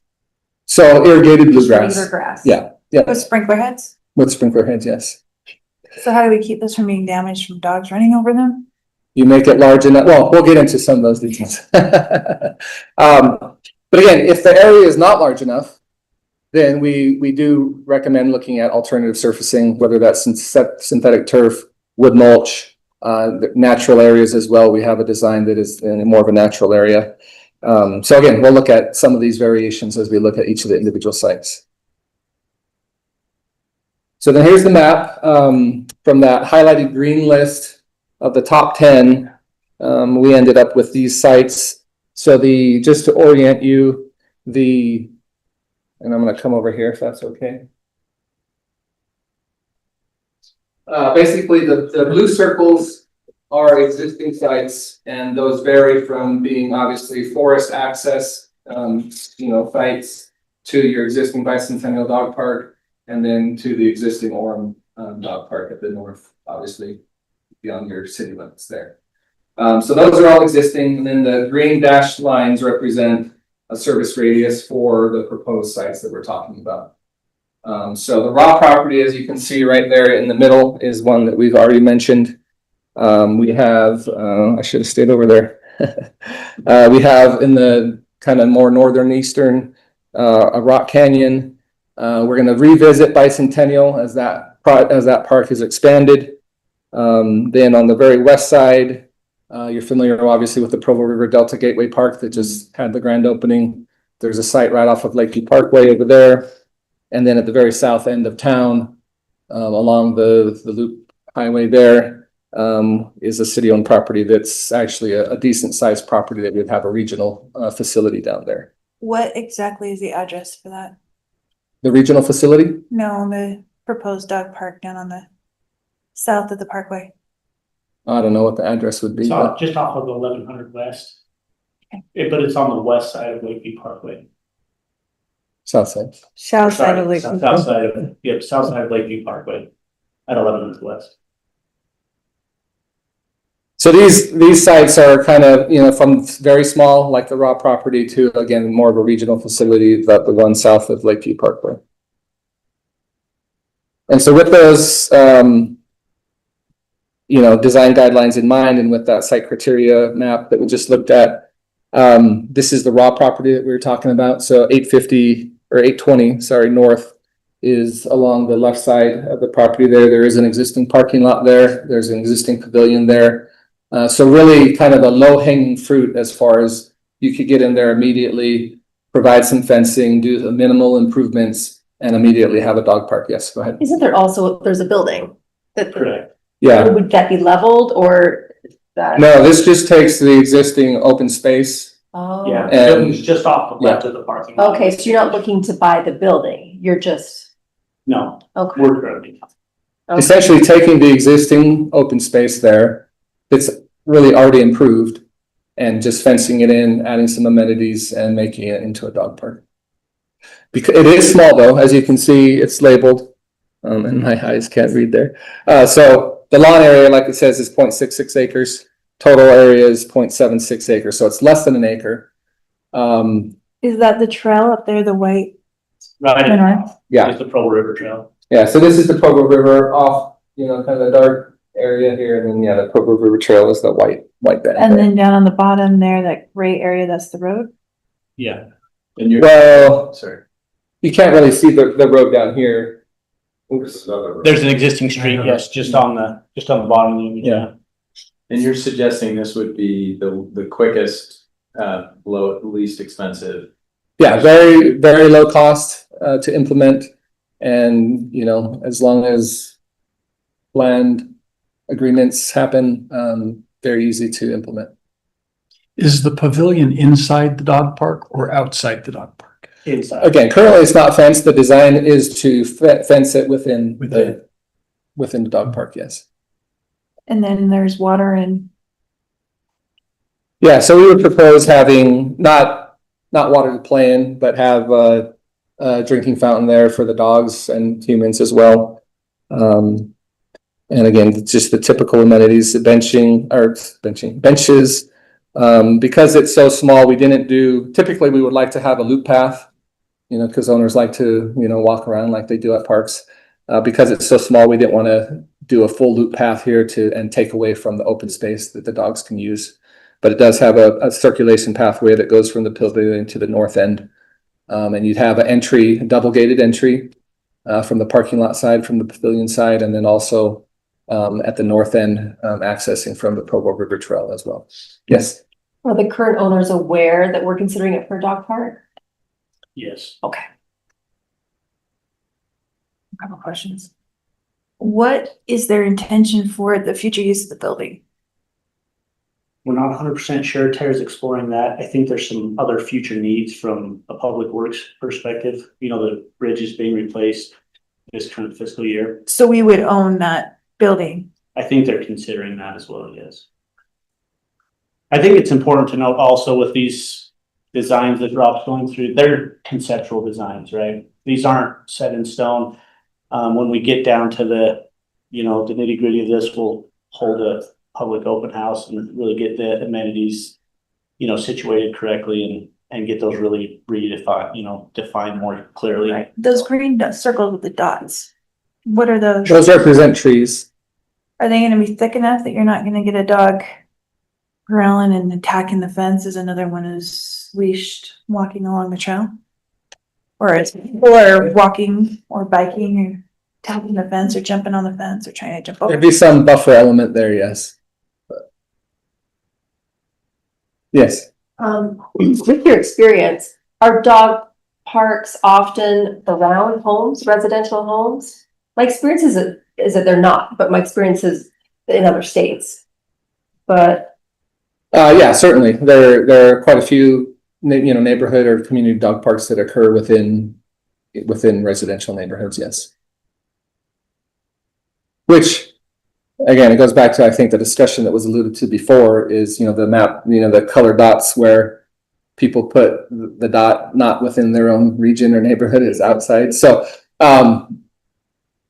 but the idea is, just like most of our parks, is ideally, we want people to use these potentially without driving. That they would walk to the dog park. And, you know, this obviously has great proximity to the Provo River Trail system. And so that people would go along the trail system and visit this dog park, not necessarily having to drive. so you're acknowledging that the people who live around the dog park usually don't want it by them? I can't speak for them, and you get all kinds. Okay. Well, Yes. I guess one of the things that has been pointed out to me over and over and over again, some of these newer developments that we have dog parks in them and they're not utilized at all. And so a lot of the residents are like, this is a waste of my money if they're not going to be highly utilized. And the pickleball courts are just exploding. And there's 2 people, maybe once a week in a dog park in the existing ones that we have for apartment buildings. So I'm really leery. Isn't there sort of diminishing or increasing benefit issue? Like if you build a nicer park, it's more proximate. It has all the amenities that you were describing. It seems to me that you're much more likely to get use out of it than, because a lot of people will look at what we have at Bicentennial Park and consider it. Exactly. So I do think it seems like what you're proposing has the potential to, if every part of the city has a really nice usable facility within close proximity, we have potential to increase public safety significantly, because there's now sort of a culture change of we're gonna use these parks because they're usable. Right. I mean, you've gotta build them to be usable. I don't think those apartment things are. No, I think a lot of apartment scenarios are, they're too small, they just stick them in the corner, they're just pea gravel, they're not usable. Yeah. Or they're, so small that they just get, like Bicentennial unfortunately, they just get run over because of overuse and lack of maintenance. So, again, if you design them right and design them large enough, and there's some other things this one doesn't show, but again, as we get into the larger parks that we are proposing, where you have, it's large enough where you can separate it into different pods, where you can shut down a pod to recuperate while the other one's still open. That really extends the sustainability and viability of that park over the long term, and keeps it nice so people do want to visit it, instead of it just becoming rundown. And so that's one of the concerns with this site, and it is acknowledged here in the last bullet, is that it is small. It is less than an acre, and we are currently proposing it to be irrigated turf grass. That's what it is currently today. We do acknowledge long term, especially if these other sites aren't developed in a expeditious fashion, and this is the only dog park in addition to Bicentennial that you have for a while, it may get overused, overloved, and that irrigated turf grass may not be sustainable over the long term. And so long term, you may look at doing an alternative material here, if that isn't sustainable. How close is this to Exchange Park? Is Exchange Park just right on the other? Yeah, I don't know if we go back to that map, James, if you can, Go back to the one you were just at. This one? Yeah. If you look right here, sorry, I'm gonna step over here. Is that This Exchange Park? Provo River Trail comes right here, and this street takes a turn, and Exchange Park sits right here. So you're very close to that. So what is the buffer between that piece of sidewalk and Exchange Park? This How right many here. feet is that? Yeah. This terminates right here, and then it comes right up, the curve comes right up to the Provo River Trail. So are we talking 100 feet? Are we talking 50 feet? Are we talking 10 feet? Yeah, 5 feet? like right there, there's exchange. Yeah, so the fencing would come right to here. And so that's just that little piece right here, and then here's Exchange. Is there any possibility of a dog escaping, jumping over a fence and I running guess there's anywhere? always that possibility, they can jump a 6-foot fence.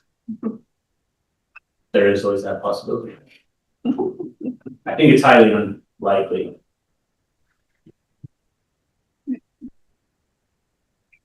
And that's the site right there. Is that kind Yeah, of so that's fingers the again? pavilion we're talking about. So essentially we'd be putting a fence around that green area right there. And that's the parking lot right there to the left. Parking lot right here. Yeah. And the existing building still has parking to it. It would have it. Is that what I'm it'd be seeing? a shed. To the further left where that arrow is, that's the existing building and parking lot. The parking's in the middle. There's no parking to the left of that yet. And that's the current raw building right there. And then the. Correct. Yep. So this is the smallest of the sites that we're proposing, that we're looking at. So then this next one, this is at Bicentennial. So again, recognizing the overuse of the existing dog park at Bicentennial, this would propose an expanded dog park to the east of where the existing dog park is. And this one is a total, so again, larger than the last one we looked at. So basically, the total fenced area on this one is 3.3 acres. So over 3 times what the raw property is. Okay, so the green part, is that the existing park? No, this is in the undeveloped area of Bicentennial. So what's green here is the undeveloped area of Bicentennial? Yes. Yeah. This is part of the future. Yeah, so essentially this gray area right there, you can see some of the equipment there is a substation. Yeah. And so Slate Canyon Drive is on the bend right there. So how much of this is on a hill, on a slope? There is a little bit of slope that slopes down from Slate to, into this property. The benefit of utilizing or incorporating a use like this is, your general flat play areas want to be for open space for sporting activities or other things like that. So these kind of things we can really fit into these other areas where you maybe not be able to fit, traditional park type elements. So how much would it cost to do this? Because these people, I think, need some relief. They're like, We don't have specific cost estimates right now for each of the sites. Again, it's at a high conceptual level. But you know, 3.3 acres of developed park ground. Not that there's, you know, huge amenity costs here like you would have at a typical neighborhood park. But I don't know, I could put John on the spot. It just depends on the amenities that you're gonna incorporate there. Yeah. But again, that's the nice thing about dog parks is, you know, your main costs are gonna be the surfacing and the fencing. Is the idea to keep this on the new land of Bicentennial? Yes. Right? Yeah, on currently undeveloped land. more, And so the difference with this one is, again, you can see in the lighter green colors, those are proposed to be irrigated turf grass areas. But they're separated into 3 different pods. So you have, you know, one pod that would be separately fenced in here, and then separately fenced in here, and then a small area at the very end there. Now, ideally, in the right conditions, all of those would be open to each other. So dogs can go, you know, through, you know, traverse between each of those pods. It's only when one area gets worn down that then you would close those gates off and limit that access from one pod to the next. You'd still have access to each of them from the exterior. my preference would be to do something like this first, because that Bicentennial, from what I hear, is overrun by the dogs. The dogs aren't even they're in the park. They're by the kids. They're taking the Frisbees. These guys are the ones that need some immediate relief. Yeah, so as far as implementation, I think that, and I'll let James talk more about this, there is money allocated in the budget right now for implementation of something for a dog park. Whether that's the raw property, whether it's this property, well, I don't know about this property because I don't know what the time frame is to develop it, but that's, you know, as far as implementation strategies, that's one of the things we'd like to identify is what are the priorities, you know, as far as the sites that we've identified. What's the top priority, second priority, third priority? Well, I also like to see if building this park actually relieves it. If we still have people that are playing in places they shouldn't be playing with their dogs, versus will they actually use something like this? Right. Rather than, that's one of the fears that I get from residents is, look at Bicentennial, it's overran. I don't want my park to be like that. Right. Can you hear me, Gary? Yes, Craig, Counselor Christensen, go ahead. Yeah, if I could just speak. I hear what you're saying, Becky, and we're starting to talk about these dogs like they're convicts. Are they gonna dig under the fences? They're gonna jump over, they're gonna pick the locks. We're overusing them. I'll tell you, this is so encouraging to see a plan to let this evolve and develop. We're trying to find a way to keep parks safe. If there's anything that I've heard from this council, it's let's keep people safe. So a dog park is actually designed to do that. And so, yes, Bicentennial is overloved. That's why we're looking at several of these. And so we'll learn a lot as we start to do these. I'm just encouraged that we're actually paying attention to the 58% of neighbors who have dogs. Let's have them in dog parks so they're not off leash in other areas. So I think this is the right direction. I'd love to hear about all of these and get a chance to hear without, again, there's so much more detail we need, yes. And I have to tell you, I'm just very encouraged that we've got a solution for the majority of citizens who have dogs, and we can do a lot better than just Bicentennial Park. Thank you. Yes. So to access this from Bicentennial Park, would you just park in the normal parking lot and go through the boardwalk area on a little trail to get to it? Well, I think we basically, you know, access would be from the west, right? Through the developed part of the park. So you would access this property.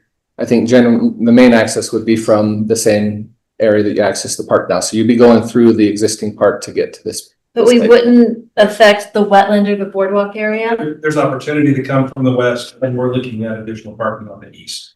Okay. Yeah, I think this would be incorporated with the greater park master plan update, because there's a lot more property there that would be developed into a traditional, neighborhood park, and we would try to combine these together. If you notice, there's a walkway that just kind of terminates there. Yeah. That would be tying into the neighborhood park elements there. I Okay, think we would try to merge both of these together as one construction project. and there are many park elements that the neighbors have been waiting for patiently for what, decades now? Absolutely. Yeah. And this would not compromise that? We don't feel like it would, but we would like to make this a harmonious design where we could accommodate both uses there. Okay, 'cause were they wanting baseball fields or what was it that they wanted? That was a very early. That was a long time design. ago. I think That's it's all been- pickleball now. Yeah. I don't think so. Baseball's as popular as once was. Yeah, Yeah. But when we got to that point, we would redesign the whole entire park so that we made sure that these fit together well. okay. That So they would feel get- disjointed in any way. Yeah, Upgraded bathrooms, upgraded play equipment. because I really love this park. Well, not the dog park portion, but the other part of it. There's only one pavilion, but it's got, that wonderful sloping hill and it's got that boardwalk. So you can like get in and feel like you're really outside of a city and you're in this like lush, wet space, which is just completely surprising here. And we've had comment or internal discussions about improving the existing park area, trying to upgrade those, enhancing the boardwalk area so that the whole park gets a fix. Not all the attention is just focused on the expansion area. Yeah, the boardwalk is great. Yeah. I think it's well loved too, isn't it? I know Yeah. wasn't it a scout project? Yeah. Well, and you just feel like you're in a little forest or something. You don't expect that in such an arid place. Yeah. Would that forest come out with the No. expansion? No, The trees? It took me a minute, but finding on Google Earth, I think it doesn't have to impinge on that. No, it doesn't approach into that at all. It's closer to Slate Canyon Drive. All right, this next one, as I mentioned, is we're calling it the Delta Dog Park. This is just west of the newly opened Provo River Delta Gateway Park, just east of Lakeview Parkway. Also in close proximity to the Provo River Trail system. Similar here, this one we're proposing two separate pod areas, or again, ideally open to each other, with irrigated turf grass, entry off of depends on what we're calling it, what really is the Provo River Trail, right? But off of the old historic alignment of the Provo River Trail, access off of that, and then also access off of the trail that runs underneath Lakeview Parkway as well. This one, in addition to the irrigated turf grass areas and your double gated entries, also provides some kind of, dog agility toys for the dogs to play on, in addition to those green open spaces. Around the perimeter of the, circulating pathways that connect the two pods together. Potentially we would also propose natural vegetation around that perimeter. So internal to the loop paths would be irrigated turf. Outside of that would be more naturalized vegetation. So yeah, all the green circles and hexagons that you see there represent either existing trees, because there's a bit of existing vegetation along the river there, obviously, that we propose to keep. But supplement that with additional trees and vegetation to provide shade and respite. So my comments on this, there are two on the west side. That's half of the dog parks. This They're is in not- northwest, the other was proposed in southwest. It's still on the west side. Both of them, they're not in different districts. They're not spread out. Half. And my residents are really upset about this one. There's more grass here, is what I'm hearing, than is in the regular park. They're feeling like this would be a bait and switch. This one is the one that they're most upset about. Is this contiguous to the Delta Park that we just opened? Not exactly contiguous. I don't know what the distance is, but essentially this trail that you see right here would go to the east. And obviously there's the new bridge that goes over the diversion, the Delta. And then it would also access the newly opened Provo River Delta Gateway. So I would say it's probably within a quarter mile or less. 500 feet. Yeah, from the developed park. It would really help if we had maps showing us where these are Well, more clear. Because Yeah. this isn't enough for me to get it. Here's Yeah. the new Delta Park, and Yes. here's the dog park proposal. Okay. Yeah. Thank you. This is a remnant parcel that was left over between, the new river realignment, I guess I would say, Lakeview Parkway. This is a remnant parcel that was left, through the Lakeview Park. Is that one? Is the dog park on the other side of the river than the delta? Yes. Yes. Okay. So the river's separated. Yeah, so this is the old river alignment here. This is the new delta. And so it is on the west side of the original river alignment, and then the Delta Gateway Park is on the east side of that. This is the old channel, right? This is the old channel. Just a quick thought on this, sort of philosophical issue about, you know, whether or not these are desired. And, you know, I think, something Craig said, it makes some sense to me that there's a evolution process here. It's not like they're all going to get plopped down in one weekend and suddenly we're going to have a radical change. And I do think we'll learn as we go. I think there's a very high potential that instead of them being not wanted, they would be preferred to be closer, right? I mean, we're talking about the desirability of walkability. And so I don't, you know, and if they're well designed, they're beautiful and they're well maintained and they prove to be safe, which is, I think, what we would all agree is what we want, you know, and if we get that product and that turns out to be the result, then I think suddenly this is a bonus to a community and to a neighborhood rather than a deficit. Put one Some down of our other selection criteria also. Well, if there's a space for it, why not? I don't have any and then objection both on to the that. west side. I mean, Well, and this is but what I no. was gonna say too, some of our selection criteria also is it within existing amenities, right? With this site, we've got existing amenities on both sides of the river with Lakeshore Trailhead with an operational, functional restroom, also to the Delta Gateway Park. We wouldn't have to build those facilities at this location because it's within close proximity. We have an existing parking lot. It also has a nice buffer from residents or future residential development, right? Which is one of the biggest negatives. It's completely enclosed, actually. Detractors for the residents, right? It's within close proximity, has great trail access to the new Provo River Trail and the old Provo River Trail system.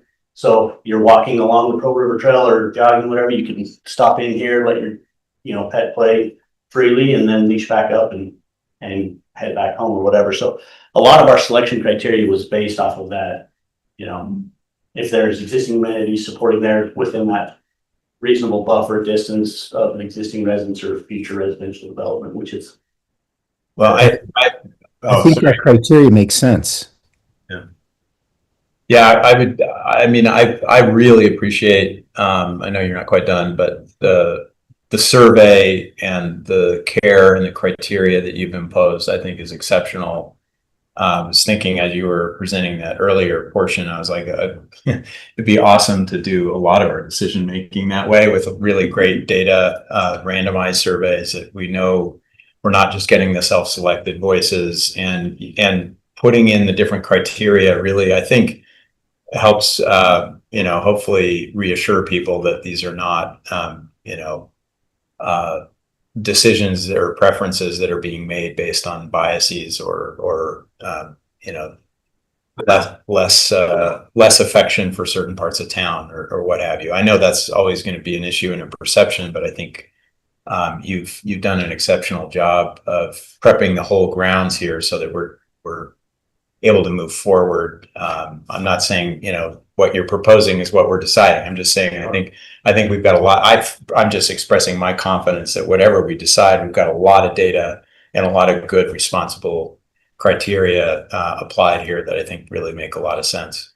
Another challenge we had is if you incorporate an off-leash area within an existing park, you're reducing that current level of service need that's currently being met. You would need to replace that somewhere else, which incurs an additional cost, you know, further down the road or in another location. So it was important to us to try to identify locations that we could meet this need without reducing an existing level of service or, you know, compromising in a traditional use that we see at a neighborhood park or an already existing developed facility.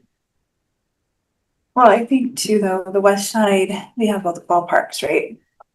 Whether it's a sports field or sports complex or the ballparks, we have very little neighborhood full-size parks, pavilion, playground. The only one that I know that comes to mind that's full is Lakeview. The rest of them are missing, or they're sports facilities, right? Or missing pavilions and bathrooms or whatever.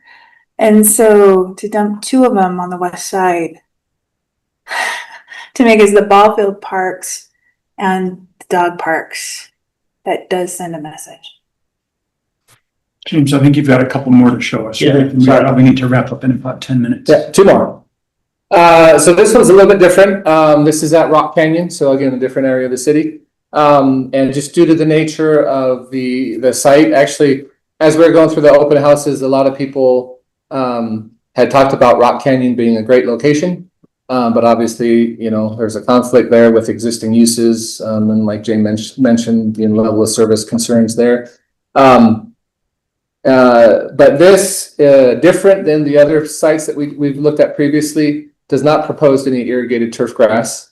This would propose fencing in an existing natural area adjacent to a newly developed parking lot, and allow the dogs to access an off-leash fenced-in naturalized dog park. So this would essentially connect, if you're familiar with the property, and I know these aerials are a little foggy, but this being the newly developed parking lot, which is on the south side of the drainage way, if you want to call it that. And I'm writing all over this. You're fine. can draw as much as you want. So the access from this parking lot across, that's not. I like Anyway, I'll do that. Anyway, access, connect the new parking lot across that drainage way over to where if you're familiar with where the new restroom was put in, right by the big water tank that kids throw rocks at. So it kind of spans and connects those two areas across the drainage there. So where's the water tank? Is that just? Disconnect. The water tank, I don't know if Oh, there we go. Okay. This is where the puzzle is. Yeah, so this is the new parking lot. At the trailhead. That's trailhead, yes. On the north side of, the entry road into the trailhead site. So that would connect that over to essentially there's that large pavilion at the top of the hill above the water tank. So kind of bridge between those two. So you'd be able to access that fenced in area from one side or the other. Okay. But natural trails, natural vegetation, existing vegetation, but just having it fenced in, a nice area for your dogs to run. So still similar amenities, double gated entries, potentially, water, pet pickup, all those kind of things as well, but more naturalized. Almost a two acre fenced in area, so not a small area. Could be really nice. So do you just alternate that between an acre and an acre rather than like 2 acres, 2 acres? What's that? Do you alternate that, like 1 acre of play and then another acre of play? Oh, as far as separating it, well, because of the drainage that runs through there, it kind of has a natural separation anyway. So whether we actually would fence that separation and have a bridge, or just let the drainage way kind of act as a natural divider. Then this is the regional location, larger location, south of Lakeview Parkway. And so really here, we kind of combine, because it's larger than the others, we kind of combine a bunch of different ideas here. So we do have 3 different areas, or actually 4 different areas identified here. We have 2 larger turf areas, irrigated turf areas, and then a smaller separated area that could be either just a small separated area or dedicated for small dogs themselves. And then not wanting to necessarily spend the cost to develop so much irrigated turf, but realizing that we have the property there, and it might be nice for dogs and owners to access a natural area. So the south side of that site is still fenced off and separated as need be, but is more of a natural pathway, natural circulating system, separate from the irrigated turf areas. This does have a water channel ditch that runs through it. And so right now we're showing that as remaining, as existing. Is it still gonna be open? You're not gonna pipe it? Again, a detail we'd have to work out as the plans are developed, but. Obviously this one has an isolated site, not accessible to other trail. I mean, there is a trail system that runs along Lakeview Parkway. But a little more remote, as you know, compared to the other ones we looked at, would have a isolated or parking lot, you know, dedicated for this site specifically, and a restroom as well. Would the restroom be closer to the trail so that people that use the trail could use the restroom? It'd be located by the parking lot, and so the trail would run, you know, north of where that parking lot would be, so it'd be easy access. We can certainly provide a connection from the trail to the restroom. What might be cool with that, John, is if they did something like the Lakeshore Trailhead thing, where you have the restroom, a little picnic table, a little bike rack, and a bike inflator thing, and a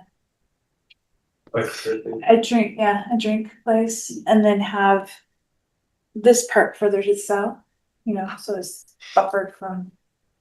So there's like a trail way station Exactly. kind of thing. Yeah, so because this is the site that when we got, okay, on the west side, if we have to do one, where would we do one? It was one of these along the parkway. And so what we talked about is, gosh, it would be really cool to have something like that here, but away from the rest of it. So with all of the water that's there, do we have concerns about waste leaking into the water system? Dog waste? Urination, yeah, dog waste. We would have to consider that, and that's another reason why we kept the you know, more irrigated, more active, you know, turf areas on the north side of that property, and left the south side as more naturalized. And the other concern that I have, other than that, because I do know that that can creep into waterways and that can create issues, making sure that those dogs don't escape and get into the livestock, right? Because we've got livestock all over down there. Right. Can you show this on the aerial map? Yes, he gets by here. Further Somewhere south. east. Further east. Further east, maybe here. Is that 1100 west? Yeah, I think that one's There's 1100 west. Yep. Here. Yeah, it's the lots south. Yep. Of 1100. those parcels right there, yep. Okay. And the high school is up there. Oh, wait. Yeah, Which is closer to the Way new. north. Closer to the airport. It'd be Oh, I see. There. Oh, I see. Okay. Yeah. Okay. Walmart and the new Yeah, townhomes, whatever okay, they want right. to do there. Right, Yeah. okay. But you do have Argyles with sheep and stuff. Again, remind, this would be, have a 6-foot chain link fence around the entire Yeah. perimeter. And the separation, you know, for the different pods like Rob talked about would all have a similar fencing, so. Well, it would be nice if they had something that was more like concrete or something where they, I don't know, where they couldn't see the sheep. Because, you know, dogs and sheep and chickens and cows just don't. Yeah. Get a lot. So that's what we have for you today. Obviously, there's some things that we still need to complete to wrap up the plan. Look forward to, you know, any further input that you have. From here, go ahead. I know one thing I just want to mention, I love all the data and all the work. It's all awesome. I am with Becky as far as, I love it. The parks has always been very good about meeting with the neighbors and having any park have the neighbor input, and you've been there for all those. And Yep. of course, I'd want to do the same process with Absolutely. these, in even deciding, you know, if it is the best spot for them. Yeah, I agree. They would need neighborhood input to make sure. Because I know I do have some that are concerned about developing anything south of the parkway. It's sacred land. But I think it would be great to get some feedback. Yep. And so maybe just quickly, James or Doug, in terms of, you said there would be some budget this coming year from RAT or other sources. Is this a 5-year implementation plan or 10-year, one park every 2 years? In the existing, or in the current Parks and Recreation Master Plan, it's a 2030 plan to have all plans developed. I think what we're really looking for here is there a preference to develop the regional site, put all of our eggs in that basket, get a large area that has a larger service area, or do we want to hit like the Raw property and maybe the Rock Canyon property that are lower input, you know, initial startup development costs and have 3 within town versus just the 1, or do we, you know, that's kind of where we're looking here. Currently there are some existing funds in the, you know, newly approved budget for this current year. So we have some funds available, but I believe that amount is 900,000, 900,000 at this point. correct? Yeah. Would you improve the bicentennial one though? We don't have the funds to do them all, right? Okay. And so I think that's where we're looking at. Do we want to do a couple of the smaller ones where we can probably manage that with some of our existing funds that we have currently appropriated? Or do we want to continue to gather some more funds over the next couple of years and do something larger? How big is the not the proposed one, how big is the current bicentennial site? Just under just under a half an acre, I believe, or close, maybe slightly like 0.6 acres. I think we're right in there. So that would be the smallest. Yeah. So we don't have any like returf it, reseed it, It's something to consider. Yep. But again, without providing additional amenities, right. I mean, you've seen what has happened. Only having one small dog park it does get overused, overloved, and run down. So without providing supplemental areas, whether at Bicentennial Park or other locations, the same thing would probably happen. Well, my thought process was we can't really say we've got 3 within town if nobody's using bicentennial, right? I mean, we can have the other 2 sites that can go up really quick, but then you've still got nobody using bicentennial. Bicentennial is getting used. I was going to say, People complain about it, but they use it. Yeah. in the survey, 80% of the total participants 80% of 404 total respondents have used it within the last year. So Okay, so it is getting utilized, used. absolutely. So It came back as the highest use. Absolutely. Yeah. okay. Well, personally, I think there's something to be said for low-hanging fruit. Yep. For, even if it means starting small, just to get some amenities out there. Absolutely. Other input? Gary? Yes, Craig? I would agree with that. I would love to see us start small. Let's pick several. Let's work with those ones that are easiest to use. And we'll learn a lot about how they're used and how it's done right. I don't know that we've ever done bicentennial right. I have great confidence in Parks and Rec and their ability to do this right. This plan is part of the evidence for that.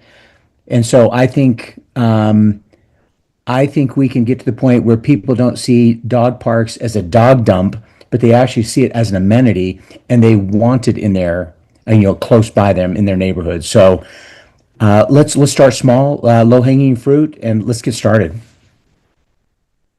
Councillor Hanlon? Yeah, just to build on that, I mean, this is also in the context of our potential upcoming further discussion about the off-leash hours question. I mean, if we're looking at a big project that's 3 years down the road, we're not relieving any of the pressure in the meantime. But if we are looking at something, 2 or 3 smaller doable projects that can be used as, within the next year or year and a half, then that gives us a different picture. So I'm glad that we had this presentation to help us with that conversation. But I'm just thinking along those lines in terms of how we would make that decision. For me, feels to me like which decisions will be the most likely to relieve some of that interim pressure. Because with those numbers, 58% and almost 40% using a dog park within the region,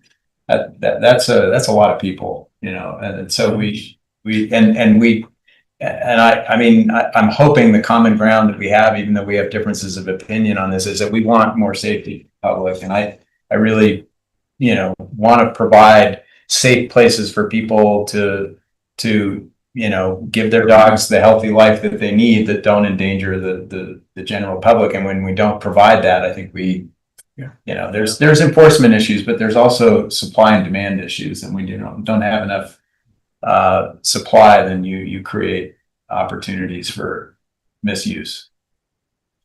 Anyway, any other comments? Sure, Garrett, if I can. Yes. Can you go back to the slide of the overall dog parks throughout Provo City? Because I want to say that in this current fiscal year, we have 900,000 set aside for dog park development, and the low hanging fruit that we would suggest is exploring the raw property and the improvement at Rock Canyon Park. And those will likely be able to be met with that available funds. Additionally, we have budget set aside for the master planning of the entire Bicentennial Park property in this current fiscal year that we will start that process this fiscal year. That will help us to identify the costs needed to develop that site. And we should know that in the next 12 or so months. In addition to those funds, there are some remaining funds from the Delta Gateway Park development from the Mitigation Commission that has been set aside to explore the development of that Delta Park site next to Lakeview Parkway. And we can take those as far as they can take us in developing plans for that site and identifying those costs as well. So with the parks that are in the dash lines, we want to make sure that we have identified that Slate Canyon and Rock Canyon trailheads also serve as regional off-leash dog park areas. We've spoken to the stakeholders with U.S. Forest Service, and that is permitted use in those U.S. Forest Service areas. So all of that is combining together to provide 1, 2, 3, 4, 5, 6, 7 dog parks that have been proposed as part of this proposal, where the national standard is 1 dog park per 30,000 population. So we're going to be exceeding that and providing 7 for the 120,000 residents of Provo City and the additional visitors to the area. Thank you, John. Councilor McKay? My one comment, I am concerned doing the raw one as far as so close to people is our first one. I don't know, I'm uncertain about that. I think that would depend on the neighborhood approval. I'd agree with that. Okay. Doug, do you have any other questions for us to help you? I think that's kind of what we're looking for, is just in general direction for, but I think we've received that. Or, maybe looking at some of these smaller ones more of a fun and pursuing that approach rather than going with large regional front. Well, maybe if I could make a request, I know you've sort of spoken to it, and maybe so if all the detail you've given us so far is all that we have, then that's fine. But I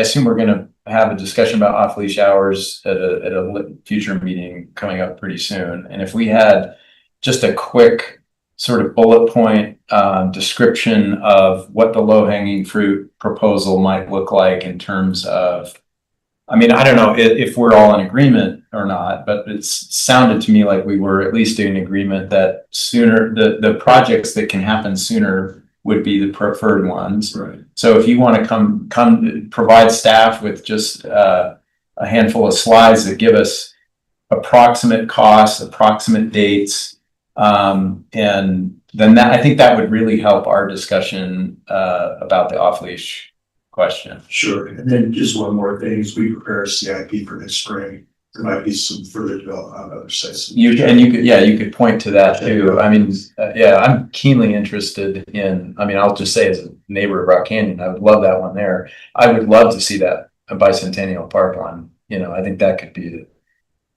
this feels like a game changer to me, potentially. My biggest worry is the interim, what are we doing for our citizens? And I think if we can say we're moving quickly on a couple of projects, and we've got a third one right around the corner that's really great, and then we've got these other possibilities, I think that's reassuring to the public. Well, thank you all. And I appreciate the comments you made about the master planning process. This is a great example of this, how we do it. That you would change leadership, working with Blue Line Design, I think we've got a much better view what opportunities they had. Yes, exactly. There we go. Sorry. This is just me. I haven't discussed this with anyone, and you can totally ignore it. But if I hear the vision of we want people to love these and want to do more, to me, that bigger regional one. That's what I think. Oh my gosh. So thanks for letting me I don't usually, but just say, and I wonder if you ask, Parks and Rec, okay, suppose there was no input from us and you knew that we want to just get people to love these and be able to do more of them, what would your professional opinion be? I don't know their answer to that, but isn't that big, amazing one with not near any residents, that raw one, is that gonna turn the tide and get everybody loving these and saying these are non-controversial? No, that's. Is this Rock Canyon one on natural ground gonna be just beloved on natural thorns and sagebrush? Oh, you don't know, the dogs love that stuff. Okay, do dog owners also? I think the Anyway, I bicentennial. just, and the- before we cross this Yeah. bridge and never get to cross it again, thanks for letting me share my thought that I think that would be your path to people wanting Success. dog parks and thinking they're great and using them. Well, if we have information about potential timeline and cost for that as an alternative, that would also help. Because if that's 3 years out and it's, you know, this many more dollars than these other projects, then we would just use that to weigh our priorities, I guess. Yes. But for me, it's going to partly be determined by how willing we are to allow something in the interim for people to use open spaces for their dogs. So George, would what you want to know be how long it would take once there's a green light for them to finish the planning and then build a park, and then how much each one of those parks would cost? Yeah, I mean, because if we did that, if we said, and that's compelling to me, but if we said that's going to be what we're going to do, but that's 3 years out, and yet we were willing to look at an interim plan for expanded off-leash hours, not expanded, some off-leash hours, since there are none. It's Rock Canyon and 2 or 3 other parks in the city, and we said that's going to be what we're going to live with for that time period while we're investing in this great regional park. That's one way for me. I'm just speaking obviously for myself, but that's one way for me to make that decision, to say I feel better about that, just knowing that there's something around the corner for people. It's just that if we threw all of our eggs in that basket and we said no to all off-leash hours everywhere, I think we've got a problem for the next 2 or 3 years. We're just, going to continue to have a lot of people who have needs and we're not meeting them. Catrice. I agree with Isaac, and I think that the south of Lakeview Parkway and the Bicentennial are the awesomest options and should be our priorities. I think the Rock Canyon one seems very easy and cheap, so that seems an easy one to throw in too. I think the Ross seems a little messy as far as neighbors. It would take I would want neighborhood acceptance of that. And I don't know, that would probably be a bit more. Justin. Yeah, thanks, Chair Garrett. I'm going to take a page from Isaac's book and just throw this out there. This is not advocating for, but just maybe a gentle reminder. I'm glad John Borgett's not in the room because he might have a heart attack. But if this is a priority, there is fund balance that you can use towards this. You can make an appropriation if you'd like to do a larger project. I'll just let that simmer. Okay. So something to think about as we'll coordinate with Parks and Rec to bring back kind of a follow-up and talk through timeline and off-leash hours, but yeah, just something to think about. All right. Thank you, Justin. And thank you, James and Blue Line. Thank you for your presentation. Very pleasure. and meaningful for us today. Thank you. Appreciate for all your that. comments. This was very helpful. Thanks. If there's no objection, we'll now adjourn the municipal council by unanimous consent. Peg, we'll see you in 20 minutes. What? Thank you. Oh, yeah. Whoa.